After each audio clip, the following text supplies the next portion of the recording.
All right, so this is my master's exterior and it looks pretty simple, but there's a couple skills that I was testing here. So first, let me just tell you, obviously start cones, tall ones, boundary goes all the way around and comes all the way to here, meaning all of this was in play. And then I'll show you in a second, but it goes all the way around on the other side the same way. I had 1 to 4, obviously. I had 2 hides. So I actually set this, my airflow is coming this way.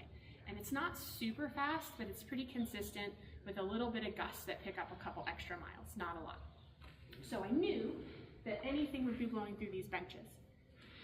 With that said, my first hide is actually right here, okay? I knew, however, there's a little lip under there, so it's gonna channel, and the best place to get odor was here. So the very first skill that I was testing was whether you would have good coverage of your area, because if you cut this corner, you weren't likely to get this one.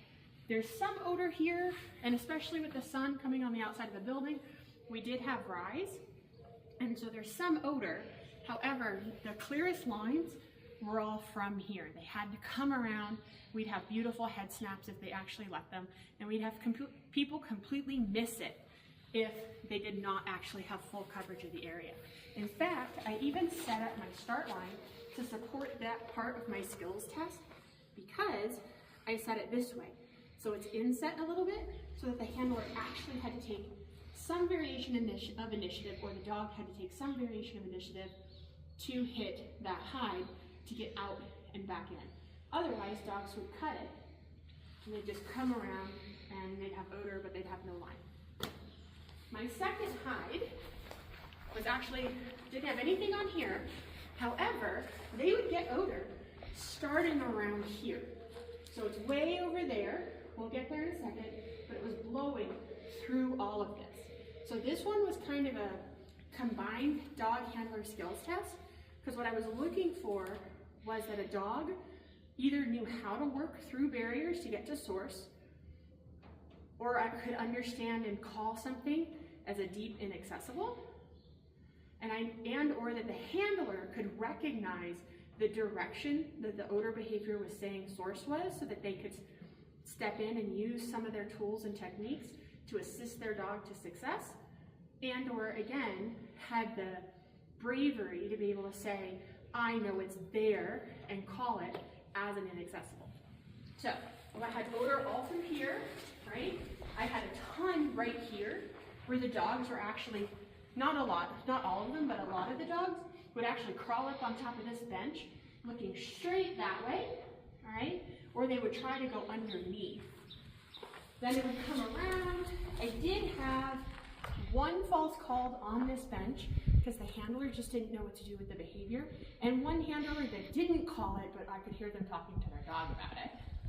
And we actually come around, and the actual source is right here on this bench. All right, and any handler that sent their dog in deep here, or that their dog naturally went in deep, got this no problem. So again, same concept. It was going in this direction, and the dog and handler needed to recognize that this was a barrier and they had to work around it, or that it was an inaccessible. Because if a handler could have shown me the line and said it's that way, well, from the other side, you know, if they could have said it's this way, I would have taken it, right? Because it was just whether the handler could call it, the dog could recognize it, and they could communicate the direction and location of source.